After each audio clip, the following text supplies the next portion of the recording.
Assalamualaikum warahmatullahi wabarakatuh. Waalaikumsalam warahmatullahi wabarakatuh. Apa kabar semuanya? Baik. Baik ya. Hari ini masih semangat? Semangat. Hari ini kita akan memasuki pertemuan kedua. Kalau Bapak masuk biasanya pelajaran apa sekarang nih? Kalau Bapak masuk berarti hari ini adalah pelajaran SKI, Sejarah Kebudayaan Islam. Namun sebelum itu, sebelum masuk ke pelajaran, Bapak akan mengabsen dulu ya, satu-satu. Ahkam ada? Hadir. Adrian? Hadir. Itu sudah semua ya. Nah sekarang Bapak akan menyampaikan materi sejarah itu. Nah tadi udah bakal semangat. Nah sekarang tinggal kalian mimpin doa. Yang mimpin doa siapa? Bacaan doa yang mimpin doa siapa? Biasanya. Sok silakan mimpin doa dulu. Ya, kita baca doa sebelumnya. Al-Fatihah. Terus setelah berdoa kita bakal semangat berdoa, maka hendaknya kalian sudah mempunyai spirit, mempunyai kemampuan, mempunyai semangat ya, untuk belajar. Belajar itu harus dimulai dari kita, harus dimulai dari niat yang tulus. Belajar juga harus semangat. Jadi hari ini kita seperti yang kemarin sudah belajar tentang kebudayaan bangsa Arab pra-Islam. Nah, maka hari ini kita akan melanjutkannya, yaitu dakwah Nabi Muhammad periode Makkah. Tapi sebelumnya apa sih? Kenapa harus belajar dakwah Nabi Muhammad periode Makkah? Ada apa kah? Kita sudah belajar dari SD, kita sudah belajar dari MI kan? Nabi Muhammad belajar dakwah di Makkah itu kita sudah belajar dari SD atau dari MI, kita sudah belajar MTS sudah belajar. Di akhirnya mau dipelajari lagi. Kenapa? Nah ini perlu kita tahu apa tujuan pembelajarannya. Nah, tujuan pembelajarannya adalah untuk menganalisis substansi dan strategi dakwah Rasulullah Shallallahu Alaihi Wasallam periode Makkah sebagai upaya menguatkan prinsip-prinsip bertauhid. Tujuannya untuk menguatkan prinsip-prinsip bertauhid. Kita tahu bahwa pelajaran kemarin bahwa yang dinamakan jahiliyah itu adalah kebodohan dalam hal tauhid. Ya, bukan dalam hal apa-apa. Kenapa disebut jahiliyah? Kenapa disebut zaman kebodohan dan kenapa disebut zaman kegelapan? Itu karena ketidaktahuannya akan petunjuk ilahi atau ketidaktahuannya akan hal-hal akidah. Jadi kebodohannya tentang akidah. Maka dakwah Nabi Muhammad periode Makkah ini adalah untuk menguatkan prinsip-prinsip bertauhid. Tentunya dikaitkan dengan keadaan kita sekarang. Keadaan kita sekarang banyak yang tauhidnya melenceng-melenceng sekarang. Oleh sebab itu mari kita cari bagaimana keberadaan dakwah Nabi Muhammad itu periode Makkah. Bagaimana sih strateginya, dakwanya bagaimana, dakwah apa yang dihasilkan. Nah, oleh karena itu Bapak untuk lebih aktifnya Bapak akan membagi kelompok kalian. Silakan kalian membagi kelompok sesuai dengan WA group yang telah Bapak bagi ya, kelompok masing-masing karena memiliki kekuatan. Kita setelah mengasesmen dengan mengasesmen kegiatan atau sumber belajar kalian atau gaya belajar kalian. Bapak telah mengasesmen atau telah mengklasifikasi dengan gaya belajar kalian yang berbeda-beda, maka Bapak akan dibentuk dengan 3 kelompok tersebut. Baik, silakan. Untuk itu silakan membagi kelompok masing-masing sesuai dengan grup yang telah Bapak berikan. Mulai dari sekarang.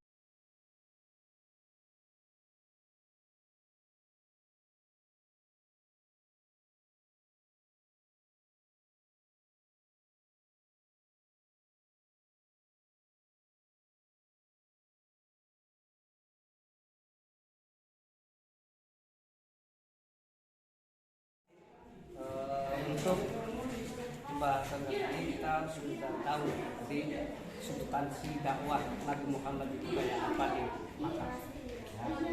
Muhammad dakwahnya kayak apa nanti silakan cobakan dari apa pada bagian tentang dakwah Nabi Muhammad di Makkah itu kayak apa. Tentunya tadi yang sudah Bapak kasih tahu untuk kemudian akidah dan mengubah kebiasaan taklim itu apa mengubah kebiasaan nanti silakan cari tiga kelompoknya dan silakan teruskan tiga kelompoknya. Jadi tugas kalian adalah mencari mana strategi dakwah Nabi Muhammad apa saja dakwah Nabi Muhammad ya, kenapa Nabi Muhammad dakwahnya semacam ini. Jadi cari silakan dikejar di sini nggak ada laptop maka silakan kalian masing-masing bisa silakan cari bagaimana dakwah Nabi Muhammad itu apa manfaatnya dan bagaimana mengaplikasikan atau menerapkan dakwah Nabi Muhammad itu sekarang apakah masih relevan atau tidak ya maka ucapan kalian silakan lanjutkan nanti cari hal-hal semacam itu kalau ada yang masih kurang bisa ditanyakan ke Bapak nah, silakan lanjutkan. Baik waktu berdiskusi sudah selesai. Kalian sudah masing-masing sudah memiliki kesimpulan sudah belum? Sudah. Sudah bisa ya. Jadi nanti apa hasil kesimpulannya Bapak pengen tahu hasil kesimpulan kalian, hasil kerja kelompok kalian. Tadi ada beberapa yang sudah nanya itu sudah bagus ya. Tinggal bagaimana hasilnya. Bapak pengen lihat bagaimana hasil kalian. Bapak akan pengen mengetahui bagaimana hasil dari kerja kelompok kalian. Oke, kesimpulannya dimulai dari kelompok 1 biar berurutan ya. Silakan kelompok 1 membacakan hasil kesimpulannya. Hasil diskusi kelompok 1 yaitu pada masa jahiliyah masyarakat Mekah tidak hanya menyembah berhala, tetapi juga suka melakukan kemaksiatan. Selain itu, peperangan atas suku, pembunuhan, rampasan, harta, dan wanita sudah biasa dilakukan. Setelah wahyu pertama dari Allah turun, Nabi Muhammad mulai berdakwah di kalangan keluarga, sahabat, dan masyarakat Mekah. Meski sebagian besar masyarakat Mekah secara terang-terangan menentang ajaran Islam, Nabi Muhammad tidak berhenti berdakwah begitu saja. Kerja kelompok 1. Oke, beri semangat dulu kelompok 1. Nah, sekarang kita mau lihat hasil kerja kelompok 2. Ya, silakan berdiri kelompok 2.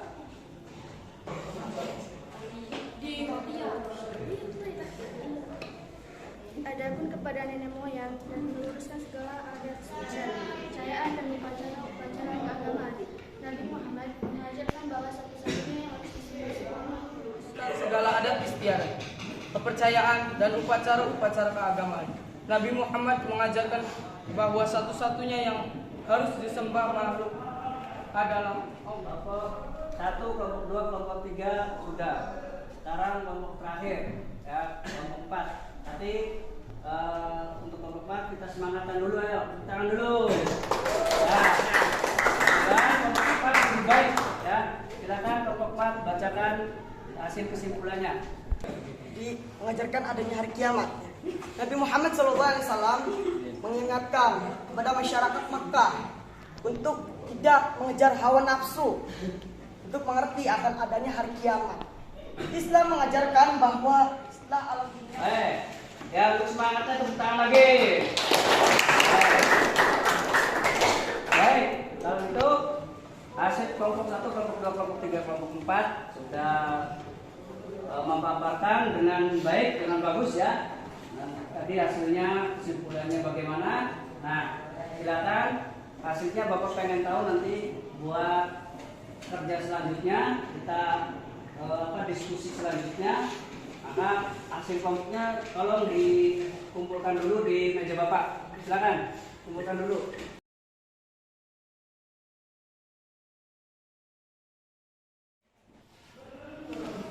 Ya, kelompoknya sudah dikumpulkan, kelompoknya sudah dikumpulkan, maka Bapak ingin menyampaikan beberapa tadi tentang hasil kalian. Nah ini hasil kalian telah menghasilkan beberapa kesimpulan. Ya, tapi sebetulnya dakwah Nabi Muhammad itu yang pertama tadi Bapak sudah jelaskan di awal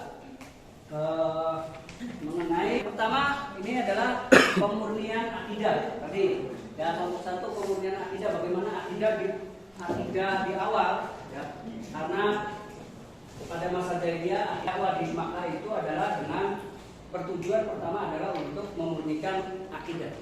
Yang kedua adalah untuk mengubah taklid kepada nenek moyang. Yang sampai sekarang masih ada nenek moyang saya siapa, kakek saya siapa, ibu dan siapa, ya, dan sebagainya. Ini taklid nenek moyang.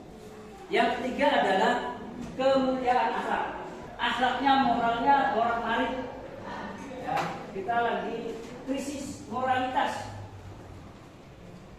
Nah, Islam mengajarkan untuk memuliakan atau memurnikan moral kita, mengembalikan akhlak kita, bahwa akhlak itu atau adab itu di atas segala-galanya.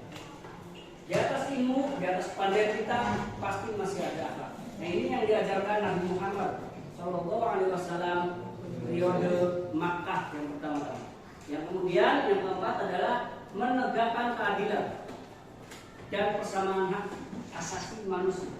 Jadi bagi kalian kaum wanita, ya, berbahagialah ketika memeluk agama Islam. Karena apa? Pada zaman dulu kita tahu kalau jahiliyah itu pada pelajaran kemarin ya kita mengaitkan bahwa pembunuhan terhadap bayi perempuan dikubur hidup-hidup. Nah, ketika Islam datang,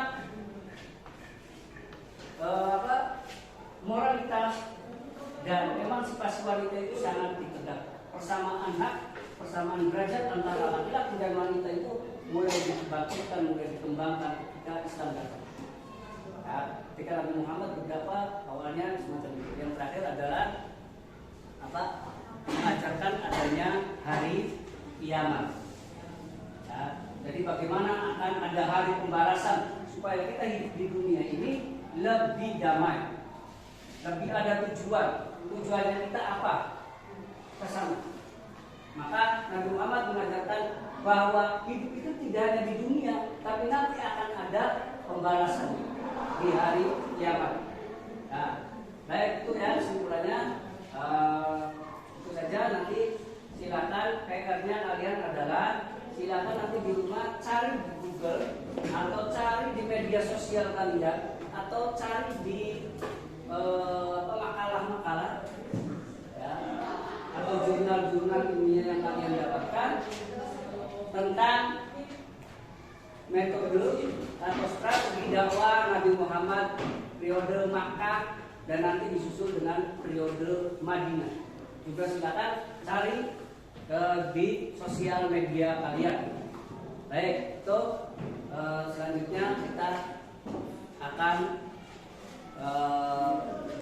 untuk PR kalian silakan mencari strategi dakwah Nabi Muhammad kita kumpulkan dan kemudian kelompokkan bagaimana strategi sebetulnya, bagaimana Nabi Muhammad mengajarkan agama Islam periode Makkah dan periode Madinah. Baik, telah selesai ya. Kita telah banyak berdiskusi, kita telah banyak mengetahui bagaimana strategi dakwah Nabi Muhammad dan diaplikasikan atau diterapkan kepada kekinian. Bagaimana dakwah itu masih berlaku sampai sekarang. Kita lihat dakwah-dakwah di media atau para dai berdakwah masih menggunakan metode yang sama dengan 5 rumusan yang tadi yang Bapak ceritakan tadi.